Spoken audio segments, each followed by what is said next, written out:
You're in the middle of nowhere, with the day fading to a pale band on the horizon. From the descending dark, a bus pulls up, brightly lit inside, but with no name, no destination. The door shuttles open before you. There is no driver. Do you climb aboard? Of course you do. It's why you're here. Welcome to the Gray Line.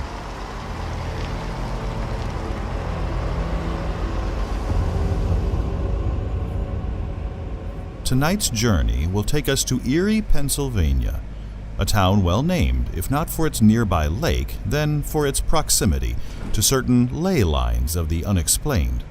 See that other passenger? The one a few seats back, her dark hair hanging over her young face, hiding it, her only luggage, an antique papier-mâché clown mask? Don't stare, it isn't polite. The thing you should remember about her is that her name is Virginia, and her journey is only now beginning, thanks to the main focus of tonight's strange tale. Another woman at the other end of the age spectrum, widowed, salt of the earth, with a home curiously placed on one of the intersections between the golden years and the Gray Line.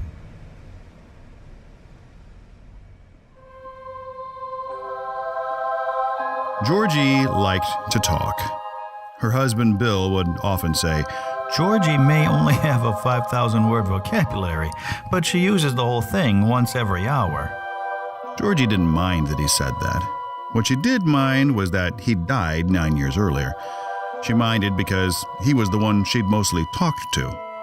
In his absence, Georgie talked to herself.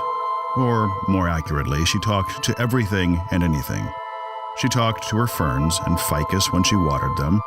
Over afternoon tea, she talked to the Amana fridge and the radar range.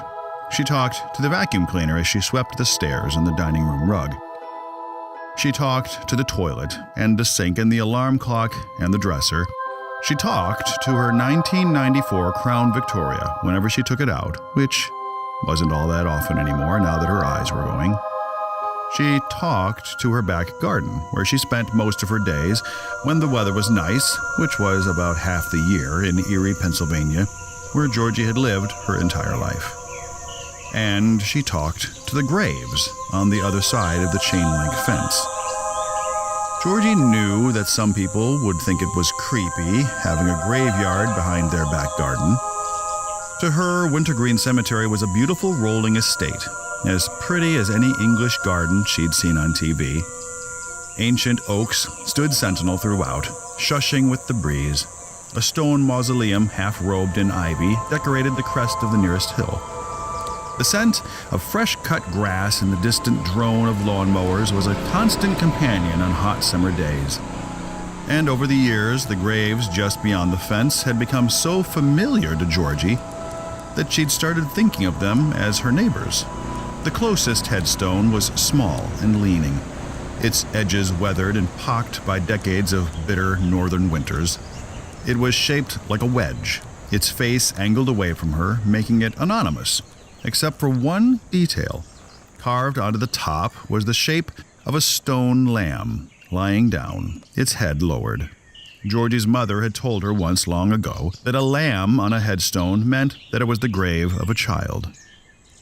Georgie told the stone lamb about her son, Trevor, who lived in California with his wife and twin boys. He programs websites. It's amazing work, and I can barely understand it whenever he talks about it, she explained with a sort of reverential awe as she deadheaded her peonies. The headstones were an attentive audience, silently enwrapped. But it keeps him out too much. Kim, that's his wife, Kim, says he doesn't come home till 8 or 9 some nights, but she keeps the twins up just so they can see him. I tell her, kids need their sleep. Why, when Trevor was their age, I had him in bed by 7:30 and not a minute later. Nobody seems to have bedtimes anymore. I just don't understand it. Although the twins are growing up so fast. I saw on the Facebook the other day that they were about to start preschool. Seems like they were just born last week. And she went on like that, literally, for hours. The graves sat patiently in the afternoon sun, soaking up the heat, and then slowly releasing it again as the shadows crept out of the trees. and Georgie sat on the back patio listening to the tune of the crickets, embroidering or doing crosswords whenever her arthritis allowed. She was barely aware that she thought of the headstones as alive. That year, like every year, the summer waned and the peonies wilted and shed their petals. The leaves in the cemetery grew brilliant yellow and russet, then dull brown. They fell in a silent cascade and carpeted the hills, blew and danced around the graves, drifted against the chain-link fence so that Georgie could barely see the little lamb statue some days. The air smelled of wood smoke and mossy damp and the winter to come. October came, and Georgie got into the Crown Victoria and drove it carefully to the Walgreens next to the library. I think Halloween is my favorite holiday nowadays. She told the steering wheel as she turned it sedately toward the dazzling autumn sun. It used to be Christmas and no surprise there. The snow, the decorations, the carols, why, I still love it so. But Trevor won't be home this year for the holidays, and that takes all the fun out of it. Why would they want to stay in California where they don't get a speck of snow on Christmas morning? I just don't understand it. At Walgreens, Georgie filled her little cart with cardboard Halloween decorations. Happy pumpkins, black cats with lime green eyes, a grinning skeleton with articulated arms and legs for her front door. She bought several large bags of candy, making sure to get the really good stuff. The Reese's peanut butter cups, the full-sized Hershey's and Zagnuts and Butterfingers. And on a whim, she bought herself a costume. A peaked witch's hat made of black nylon and wire. She didn't usually dress up, but she was in the mood this season. Halloween was the one time of the year when people came to her door. They came in droves, and they were always so happy and festive when they rang her bell. The kids in their costumes, bouncing eagerly on their toes, bags outstretched. The parents hanging back by the sidewalk, flashlights in hand, smiling and proud, perhaps just a little tipsy. Georgie would talk to them all. She'd ask about their costumes and how old they were and what their favorite candy was. If they answered her, and if she had some in the big bowl on the credenza next to the door, she would give them 2. Back home that day, she hung the decorations in the living room window and chatted with the sofa. She told it about her plans for the St. Luke's bake sale. Snickerdoodles, of course. When she was finished, she sat on the back patio while dusk purpled the sky. She listened to the dead leaves as they chattered in the wind, piled against the fence, skittered around the graves. She told the headstones about the great price that she'd gotten on the candy because it was Double Coupon Tuesday, and she'd waited until the last few days before Halloween because that's when everything went on sale anyway. Like always, the graves listened patiently. On Halloween night, Georgie put on her witch's hat, filled the huge candy bowl on the credenza, turned the TV to Channel 11 where an old black and white monster movie was playing, The Beast of Yucca Flats, which she remembered watching at the drive-in with Bill many decades earlier, and waited for the kids to ring her doorbell. The first ones arrived a little after 6, while the sun was still scraping the treetops and the air was still toasty, smelling of hot dogs and bonfires. Trick or treat! The little figures shouted, their voices muffled behind plastic masks. Georgie was delighted. Oh, just look at you. A little robot and a warrior and a ballet dancer. The robot said that he was Iron Man. The girl in pink explained that she was a Power Ranger.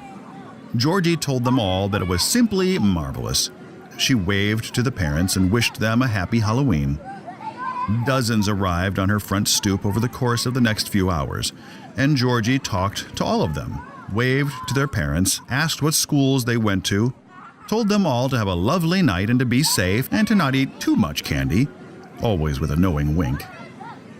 The sun went down, dragging a shroud of twilight behind it, and the wind turned restless, threaded with chill. The candy in Georgie's bowl dwindled away, whisked away piece by piece in 100 different directions, 100 different colorful bags and plastic pumpkins and brown paper sacks. The frequency of the doorbell rings diminished to a trickle. Georgie peered out into the night.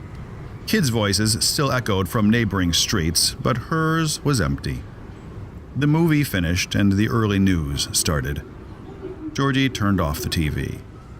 Sighing, her witch's hat still cocked on her carefully coiffed gray curls, she closed and locked the front door. There were perhaps a dozen pieces of candy still left in the bowl. They looked the way she felt, tired, belated, and a little forlorn. She picked out a Zagnut and held it. She wouldn't eat the whole thing, she decided, just a few bites. The doorbell rang.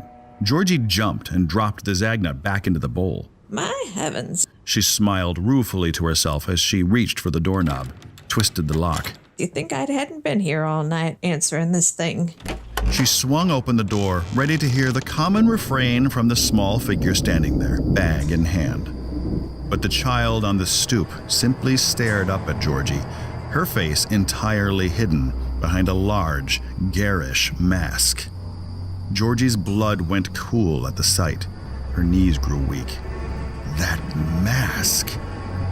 It was a clown's face, apparently handmade from papier-mâché, but very old, such that the edges were frayed and the circus paint was worn to faint smudges and streaks.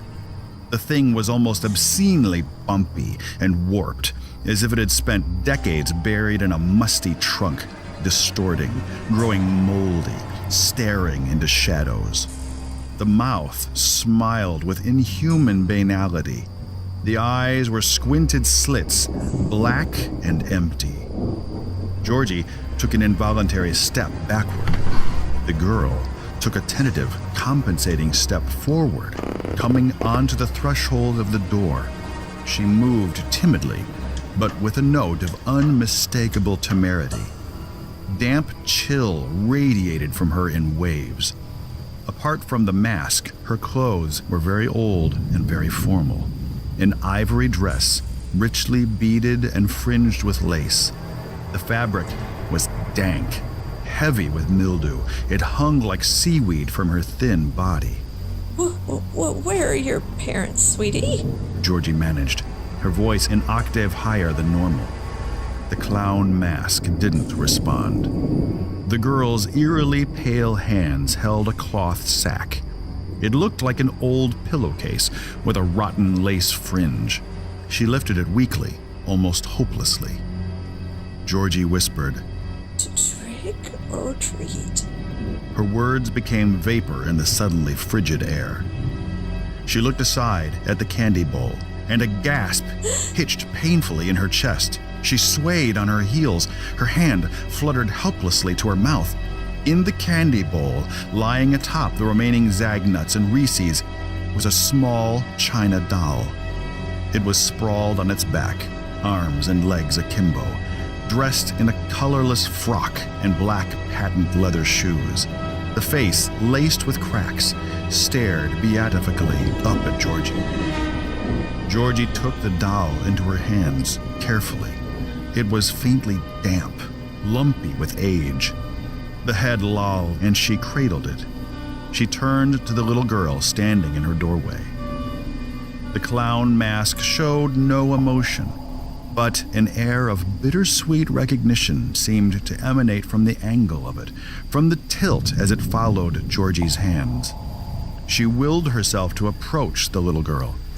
The girl held open the mouth of the sack, her mask tilted down to watch.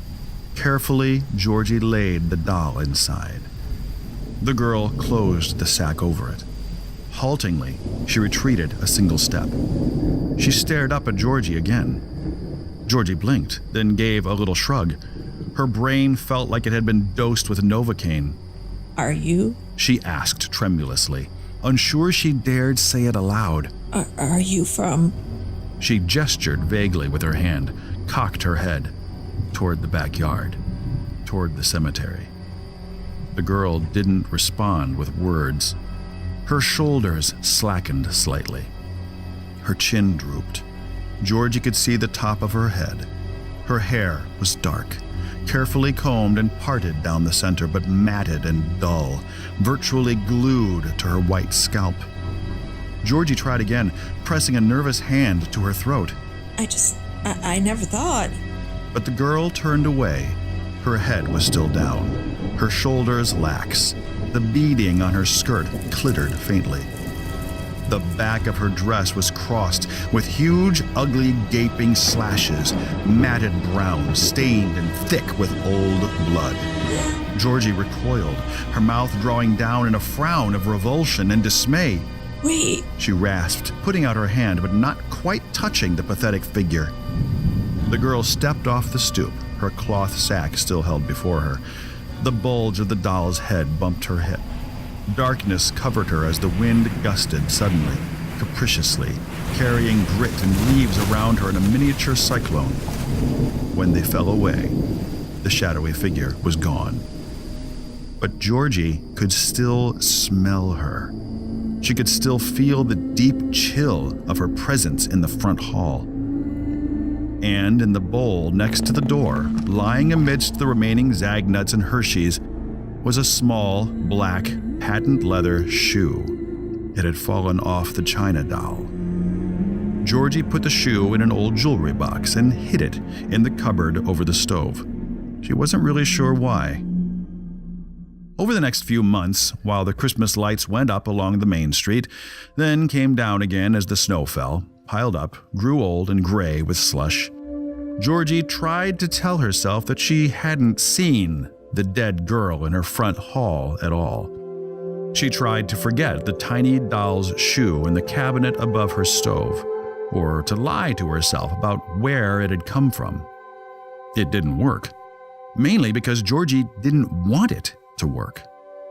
Never once did she imagine that the girl had just been a prank, a particularly grotesque and imaginative costume intended to frighten her. Why would anyone go to the trouble to trick Georgie? She barely knew the local kids, apart from their brief appearances on her porch stoop every Halloween. No, she knew that the girl hadn't just been a neighborhood kid wearing a creepy antique mask. She had come from the cemetery. She had come from the Lamb's statue headstone. And she had come because Georgie had talked to her. Strangest of all, perhaps, Georgie realized that she wasn't much frightened by the idea. As a good Christian woman, she went to Mass at St. Luke's every week just like clockwork.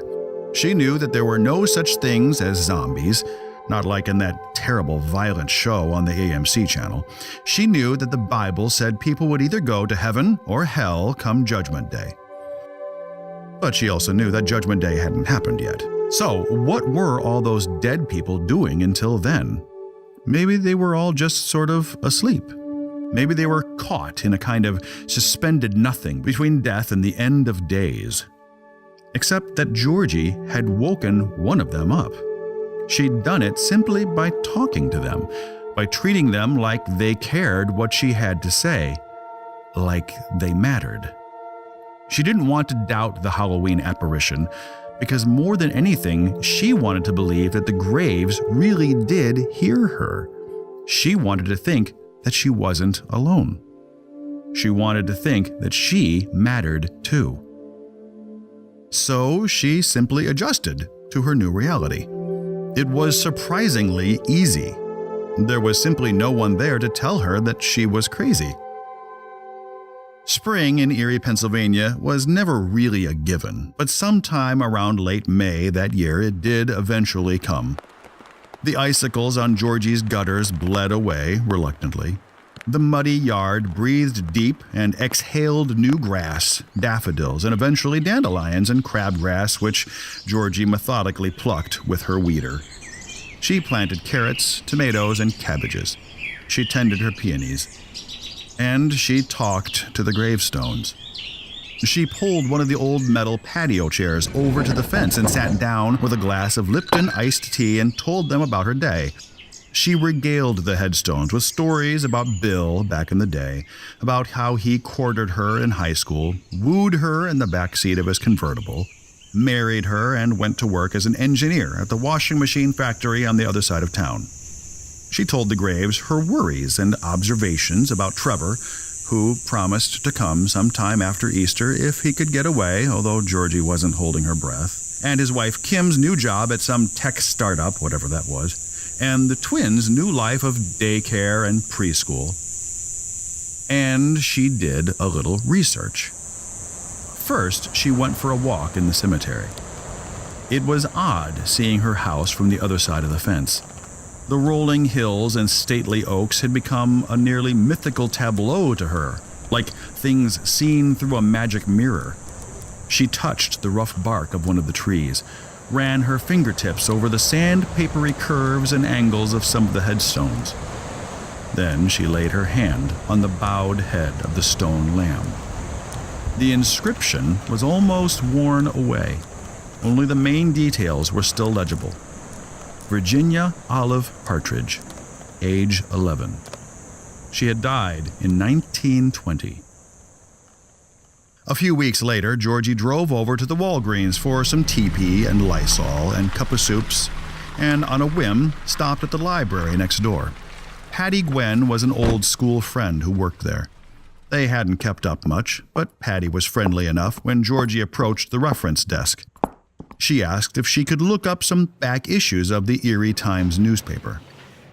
Patty was happy to help. She showed Georgie how to use the old microfiche machine. No budget to convert everything onto computers, so we'll probably be the last library in the world with this stuff on microfiche. And even asked Georgie if she wanted a coffee or water. Georgie asked if there was hot tea, and Patty said sure there was, and went off to make a cup. Fortunately, the Erie Times News had been published since 1888. Georgie spent a few minutes shuffling through the little blue films, sorting them from a large manila envelope, until she found the sheet for 1920 and slotted it into the projector. 40 minutes later, with a mug of Celestial Seasonings Almond Sunset going cold next to her, she found what she was looking for. On October 1st, 1920, 1 month after her last birthday, Virginia Partridge hadn't come home from school. Almost 2 weeks later, her body was found by some fishermen washed up below the docks on the rocky shore of Lake Erie. She'd been hacked more than a dozen times with a butcher knife or an axe, and mutilated in ways that the newspaper described as unfit for description to a peace-loving public. Her killer had not, at that time, been apprehended. Police speculated that the murderer was likely a dock worker or a transient, someone large, strong, and, quote, born of a savage hatred divorced from the brotherhood of mankind. It was doubtful, detectives suggested, that Virginia was the brute's first victim, and she would likely not be the last. Georgie scanned headlines through the following days and weeks, and then to the end of that year. She didn't come across any other news regarding poor Virginia Partridge. It was possible that her killer had been discovered in another state, thus earning less local coverage. It was also possible that he'd never been captured at all. Fortunately, there didn't seem to be any more headlines about brutal murders of young girls. Georgie thought of the girl standing on the threshold of her front hall.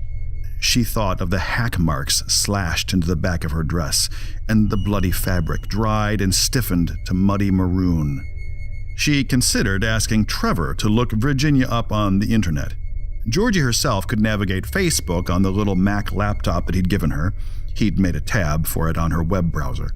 But anything else was beyond her. In the end, she decided not to ask for his help. He would want to know why she was interested. He would tell her that she was crazy, or worse, that she was showing signs of dementia, maybe even Alzheimer's. And really, she decided, she didn't need to know any more than she already did. The summer came and went with typical northern brevity, like a favored guest showing up late for a party only to leave before the dancing starts. In the third week of September, Trevor called to ask if Georgie would like to fly out to San Diego for Thanksgiving. Georgie reminded him that she'd never flown in her life and was terrified to try it now, especially after 9/11. Mom, terrorists are like fashionistas. Trevor sighed from the mint green kitchen telephone. They never wear the same suicide vest twice. Don't make light. They bombed the World Trade Center twice. He told her that airports were so secure now that a terrorist couldn't smuggle in so much as an illicit kumquat, and she told him that if he was so confident, then he should fly to Erie with Kim and the kids instead. That ended that, and Georgie went back to talking to her kitchen. October came once again, and Georgie put up her decorations. She took her witch's hat down from the top shelf of the hall closet. She even made an attempt at carving a pumpkin. That had always been Bill's job, ever since Trevor was little.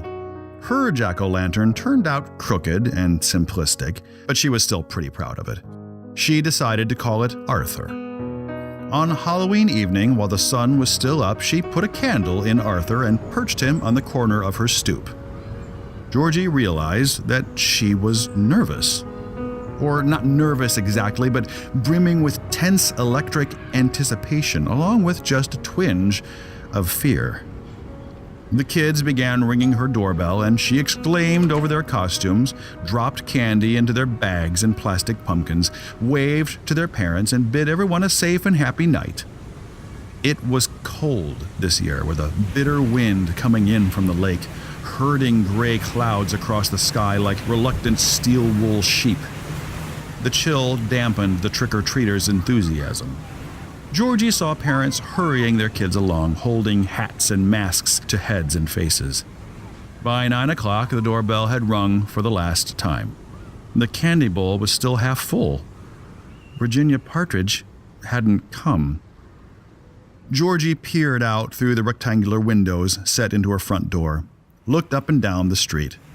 The sky was a low call, full of dense motion.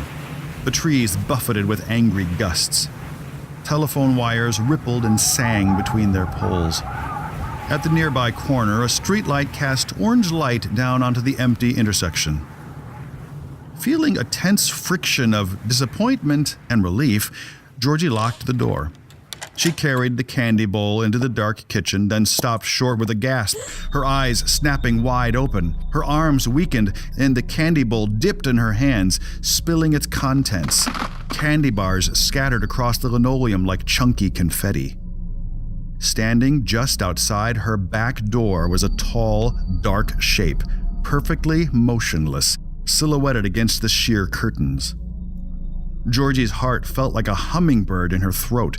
She willed herself to calm down, to break the vapor lock on her chest and take a breath.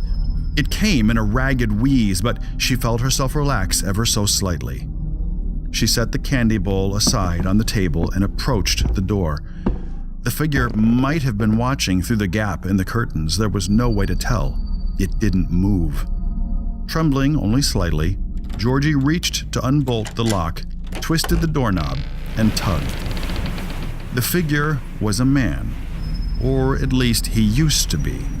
He was tall but thin, with lank black hair, matted gray with filth. He wore a cheap flannel suit, so thin in places that it looked like brown tissue. It draped from his shoulders and hips as if from wire hangers. Covering his face was a badly made devil mask, all streaked red paint and heavy-handed black eyebrows, grinning lips and sneering pointed nose. Pale yellow horns jutted crookedly from the temples. The eye holes were as black as midnight. He carried a canvas mailbag in his huge fish-white hands. Uncertainly, he proffered it, tugging it open. Georgie realized that there was little to be afraid of in this figure.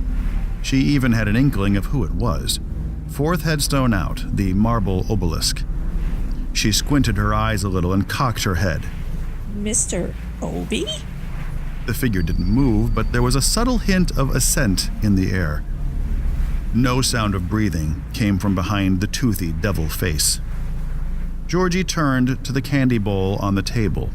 She wasn't exactly surprised to see that there was something else in it now. She blinked at it and frowned. It was a tarnished silver flask. Copper plate letters formed an engraved monogram on its belly. C-O-E. She scooped it up, heard it slosh, regarded it in her hand with a wry smile. The corpse of Mr. Obie was waiting when she turned back. She dropped the flask into his bag. The mask looked down as it went in. Honestly, Mr. Obie. Georgie chided and clucked her tongue. A minute later, Mr. Obie was gone. Georgie locked the back door and went up to get ready for bed. She was just wriggling into her nightgown when the doorbell rang. It was Virginia Partridge. She looked exactly the same as last year. Her presence emanated the familiar pall of deathly cold. Her face was hidden by the same horrid papier-mâché clown mask. She held the ratty lace pillowcase in her small, pale hands. Georgie had to go to the kitchen to find the candy bowl.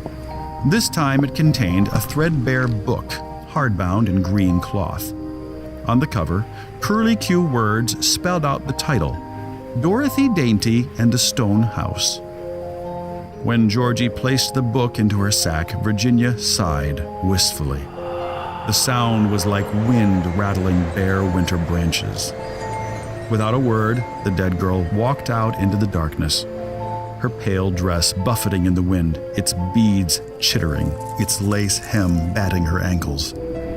The hack marks on her back gaped like squinting black eyes, like humorless, toothless grins.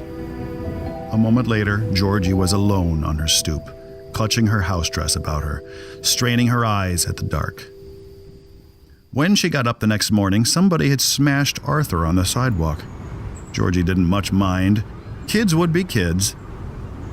Winter came and eventually went again. Spring thawed the ground and Georgie's garden came back to life. She added zucchini to the carrots, tomatoes, and cabbages.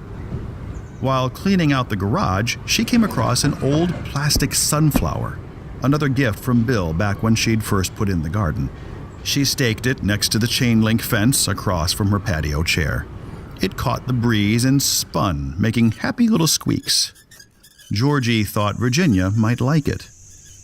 And she spoke to the Graves. Trevor got a promotion. He was training people to do what he used to do himself. He didn't love it, but it paid better. Kim's startup shut down. Such was the nature of things, Georgie figured. The twins were in first grade and doing well. Trevor promised that they would all come home for Christmas.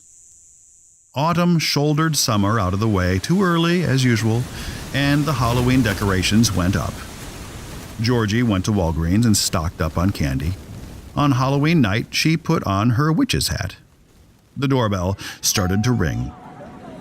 The trick-or-treaters came and the candy in the bowl on the credenza trickled away into waiting bags and plastic pumpkins. But Virginia didn't come to visit Georgie that night. Two others did. One was an old woman in a fine black dress with a high ivory collar, something Georgie's mother would have worn to church on Christmas or to a funeral. Her face was hidden by a Venetian carnival mask, its gold paint flaked dull and burnished bronze. Glittering jewelry rattled from the woman's bony neck and wrists.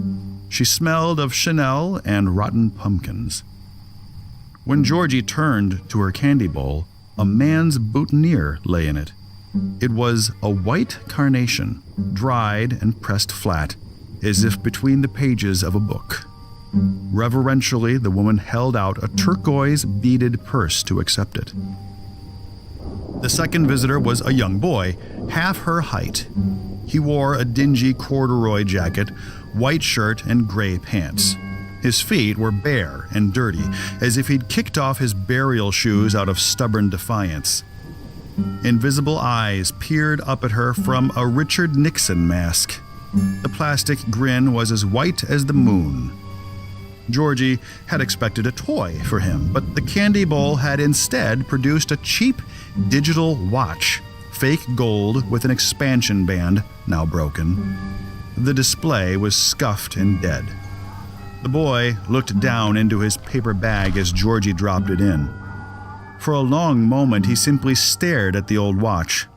Then, as if fearing that Georgie might take it back, he jammed his fist inside, scooped at the watch, and bolted off into the dark, leaving his paper bag behind, blowing against Georgie's ankles. She had an idea that he'd run away because he didn't want her to see any tears, even despite the Nixon mask. The paper bag was from a grocery store called Food Town. The last food town had closed around the time Trevor graduated junior high school. Georgie folded the bag and put it in the cupboard over the stove alongside the patent leather doll's shoe. And life went on. Trevor did bring the family to Erie for Christmas, and they even stayed there in the house on Hawes Street instead of at the Comfort Inn. The twins were growing up just as fast as the weeds in Georgie's backyard. She had a cancer scare that March, had a lumpectomy and some radiation, and the doctors said that she was probably fine. They scheduled an MRI for later that year just to be sure. When spring came, Georgie added cucumbers to her garden. She went into the cemetery to look at the headstones. Near her fence, she found a Letitia Combs, 1947, age 70, and a Daniel Nowak, 1975, age 8. She sat in her patio chair and talked to the headstones. The summer came and went like a passing train, seemingly unending until it was over, leaving only a wistful memory. And soon enough, Halloween came again. Every year, as the leaves drifted against the back fence and the wind turned restless, as the air filled with the whiff of chimney smoke and rotting apples, Halloween came. And with it came the dead that she'd awoken. Georgie met them usually at her front door after all the kids had gone home. Sometimes, if they were especially timid, they appeared at the kitchen entrance.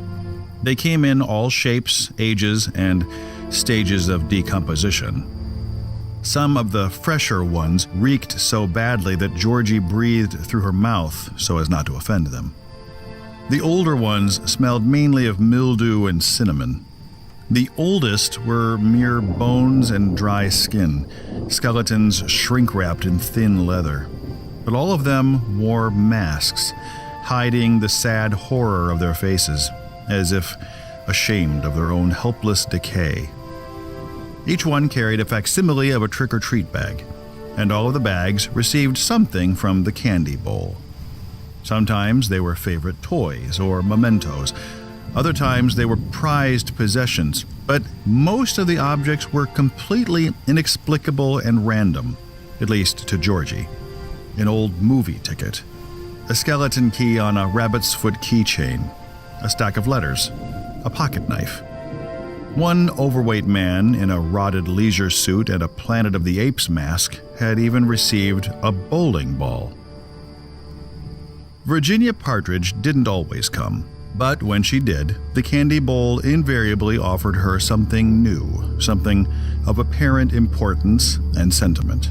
She always accepted it with mingled reverence and just the faintest air of disappointment. She was the only one who ever appeared more than once. Georgie got a little older, and perhaps a little more muddled. She realized that she was forgetting things more often than she used to. She'd find herself in the Crown Victoria and forget for a few worrisome moments where she was heading. She adjusted to the idea that Trevor might be right. She was showing more than senior moments. She may not be able to stay in the old 2-bedroom, 1-bath on Hawes Street forever. She knew that Trevor and Kim were looking into homes for her there in San Diego. She had decided that she wouldn't even fight them on it when the time came. She was tired, and she'd enjoy being nearer to Trevor, Kim, and the twins. But she would miss her old familiar house. She would pine for her comfortable, busy little backyard and garden. But mostly she would miss Halloween and the trick-or-treats of her new, silent friends. Until her last year in the house, when things took a decidedly unexpected turn. That Halloween, Georgie watched from the narrow windows of her front door as the night settled. The wind switched, and the kids wended their ways home with their freights of candy. The bowl on the credenza was completely empty but for a lone Snickers. Georgie turned off the light over her stoop. She'd come to understand that her nocturnal friends disliked it. The jack-o'-lantern she left lit, however. Its candlelight flickered, caged behind a conventionally toothy grin and triangle eyes. Georgie had gotten better at carving pumpkins over the last few years. This one she'd named Stanley. With the television off and only the living room lamp to keep her company, Georgie sat down on the sofa, folded her hands on her lap, and waited. Her peaked witch's hat had become a bit rumpled over the years, but she still wore it faithfully. Wind hooted in a drain pipe, rattled it against the house. Distant voices could still be heard laughing from nearby streets, but they soon faded.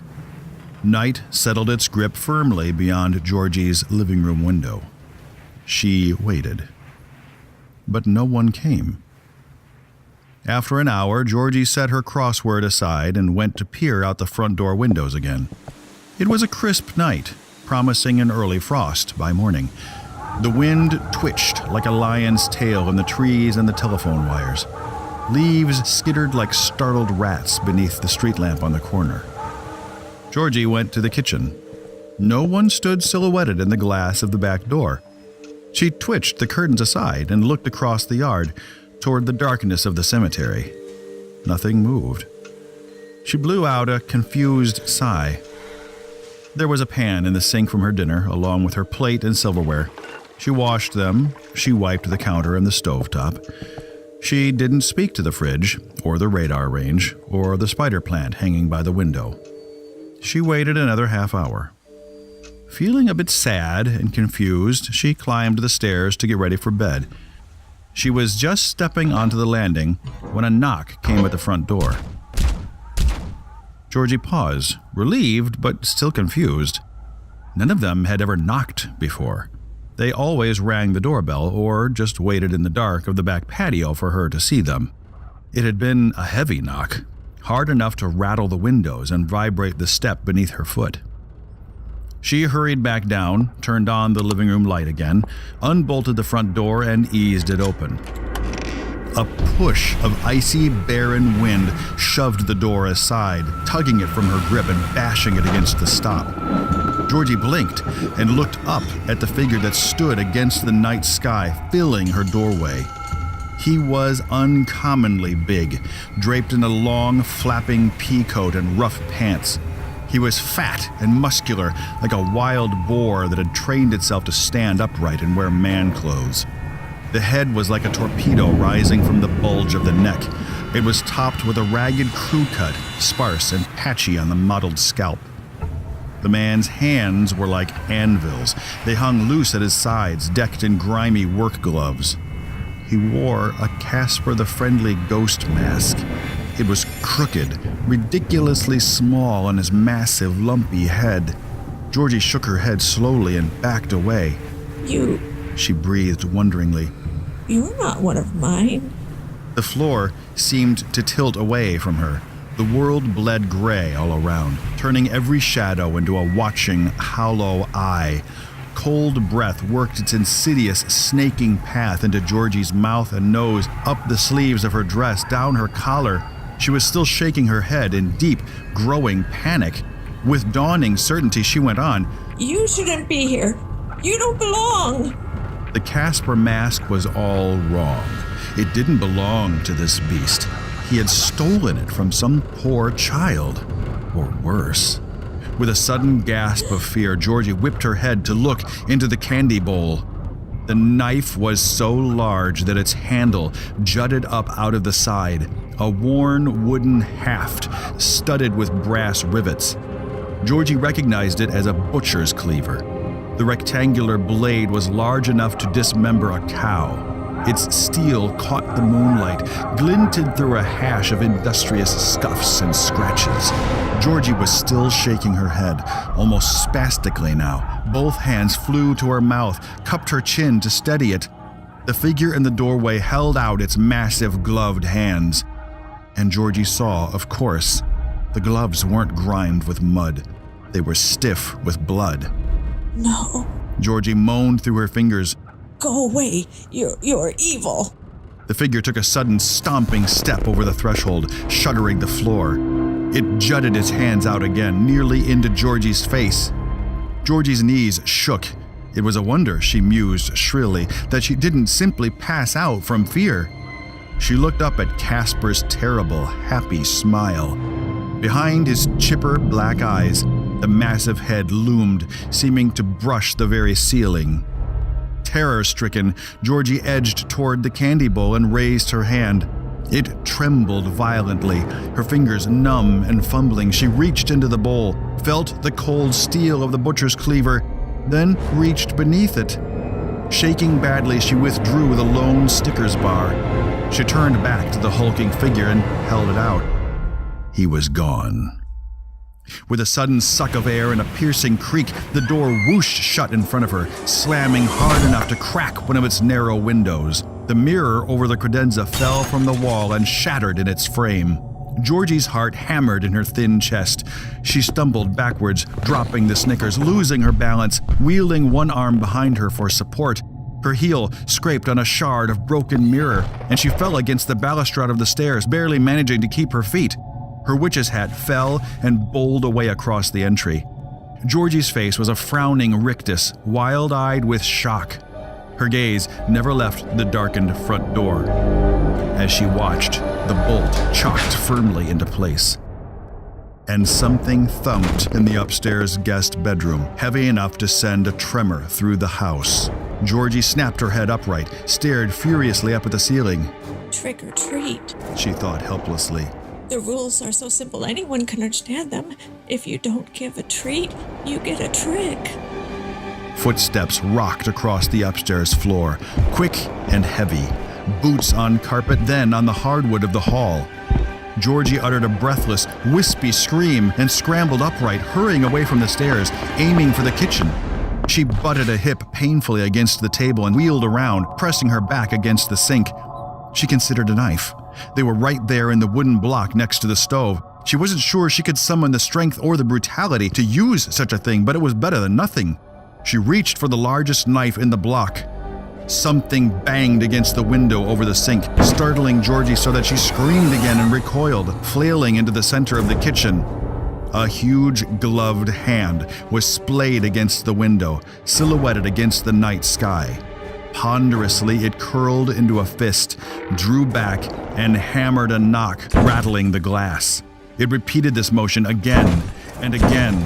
You go away, horrible beast! Georgie screamed shrilly, backing away, her knees trembling like harp strings. You go away! She reeled into the hall again and angled toward the living room. Something was coming down the chimney. It was incredible but undeniable. Old ash and dust sifted down in steady chunks, piling into the cold hearth. Heaving scrapes and scratches grew nearer from within. Georgie's heart felt like it would explode in her chest. The iron poker stood next to the hearth. She considered taking it, wielding it against the undead monster, but suddenly she understood that no weapon in her hand could hurt the thing. The living couldn't kill the dead. Instead, she backed away in stuttering, clumsy steps, gasping in terror. She spun and ran to the stairs, flung out a hand to the banister for support, willed herself to flee up the steps. She didn't know if she had the strength. Heavy boots clunked onto the wood of the landing just above. A bulky shadow loomed against the moonlight. You go away, you murdering, awful monster! Georgie screamed again, her voice failing, sinking helplessly against the balustrade. Go away! Behind Georgie, the doorbell chimed. The sudden, unexpected surprise of it made Georgie's mouth clamp shut. Her breath hitched firm in her chest, and the footsteps above froze. Georgie's breath came again, but in tiny, panting sips. Slowly, she turned her head, looked back toward the door. A small shape stood silhouetted just beyond the narrow windows. Georgie forced herself upright. Numb with horror, she shuffled weakly to the door. She unbolted it, wrapped her shaking hand around the knob, and tugged. The door swung open to reveal young Virginia Partridge. The familiar waft of cold air came in around her, sighing and drifting into the hall like mist, floating up the stairs. Trembling and faint, unsure if she felt more relief or dismay, Georgie looked down at the dead girl. Virginia appeared the same as always, and yet, for the first time, her clown mask seemed more like a sad attempt at cheer than a parody of life. The mask tilted up to regard Georgie. The pale hands held out the ratty pillowcase one more time. Dreamily, as if in a trance, Georgie turned to the candy bowl, finally understanding. She nodded to herself. Her strength returned nominally. She raised her hand and curled her fingers around the handle of the cleaver. It was so heavy, so deliberate in its terrible purpose. The moon slid along the blade as Georgie turned with it. She showed it to Virginia. The girl didn't move. She gave no sign of either disappointment or eagerness. But she did hold open her sack and raise it to accept. Georgie lowered the cleaver into the old fabric and released it. Virginia didn't close the sack over it. Instead, slowly, she dipped one small hand into it. She found the wooden handle. Her fingers curled around it, tightened on it, hefted it out into the moonlight.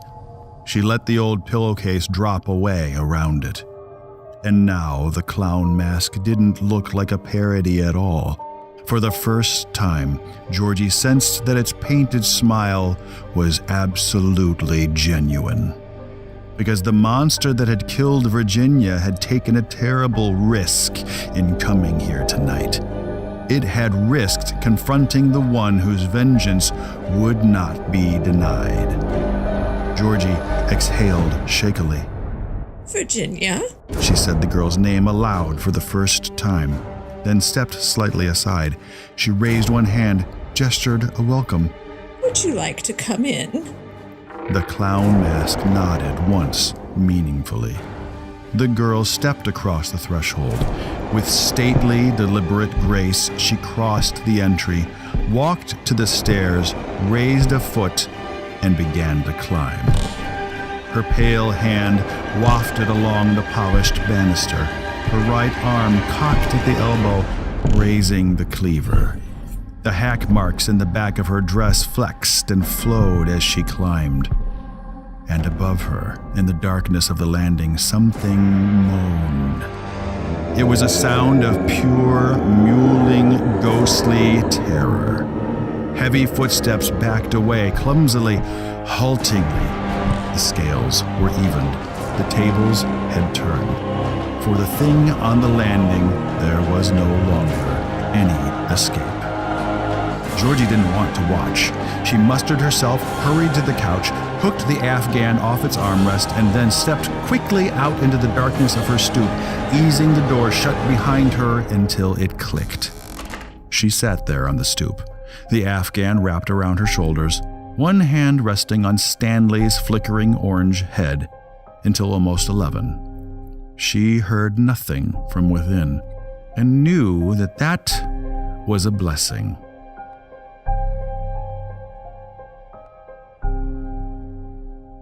When she crept back inside, she stopped in the entry and listened. The house was silent, but not in any foreboding way. She could hear the gentle tick of the clock in the kitchen, the rumble bump of the furnace cycling up beneath her feet, the occasional creak of the house settling toward winter. It was all over. Georgie could find no sign of the horrible man. The fireplace was perfectly clean. The kitchen window was unmarred. Even the framed mirror and the crack in the door glass had been mended. It was as if the monster had never been there at all, or as if Virginia had politely cleaned up after him once her deed was done. Georgie went upstairs, achy, chilled, and exhausted, and knew that there would be no more trick-or-treating of the dead. That spring, Trevor made arrangements for Georgie to move to an assisted living home only a few miles from where he and the family lived. They promised to have her over often and to visit her even more. She knew that this was probably a bit optimistic, but accepted the sentiment graciously. With the help of some movers that Trevor hired for her, Georgie packed. When it came time to clean out the cupboard over the stove, she found the old Food Town bag. She decided that she didn't need it anymore and put it carefully in the trash. The old jewelry box was there as well. Georgie took it down and opened it to look at the patent leather doll's shoe. Only the shoe wasn't there. In its place in the box was a folded slip of paper, so old and decrepit that it threatened to come apart at the creases when she opened it. On it, in faded, blotchy ink, was a child's drawing of a black cat with wide, friendly eyes. Beneath this, in practiced, if unsteady cursive, were the words, Dear Georgie, you need a pussycat to talk to. Love, Virginia. Trevor was allergic to cats. But Trevor no longer lived with Georgie, did he?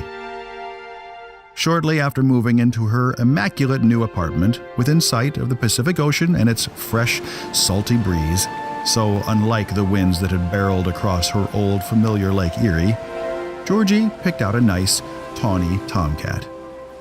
She named him Arthur, after her first pumpkin.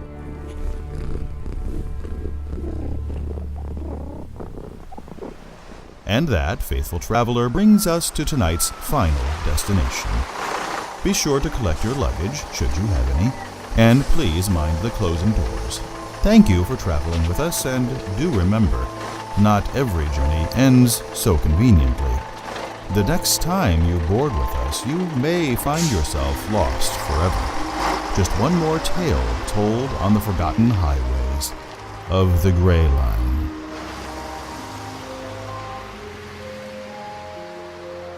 The Gray Line is produced by me, G. Norman Lippert. Trick or Treat of the Dead featured the voice talent of Joy Craig as Georgie, J.L. Lippert as Patty Gwen, and Greer Lippert as Virginia. Today's episode featured music by Kevin MacLeod, licensed under a Creative Commons Attribution license. Subscribe to The Gray Line for regular stories from the forgotten highways of the beyond. And check out my novels, including my newest, Red Eye, available in print, ebook, and audio format on Amazon.com.